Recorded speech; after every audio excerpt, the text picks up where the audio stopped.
கண்டதெல்லாம் அனித்தியமே,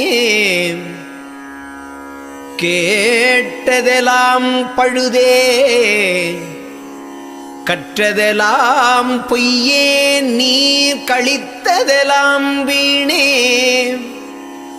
உண்டதெல்லாம் மலமே, உட்கொண்டதெல்லாம் குறையே,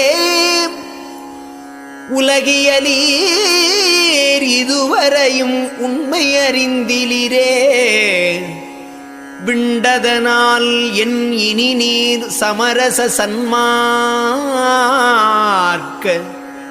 மெய்நெறியை கடைப்பிடித்து மெய்ப்பொருள் நன்குணர்ந்தே, எண்டகு சிற்றம்பலத்தே எந்தை அருள் அடைமின் இரவாத வரம் பெற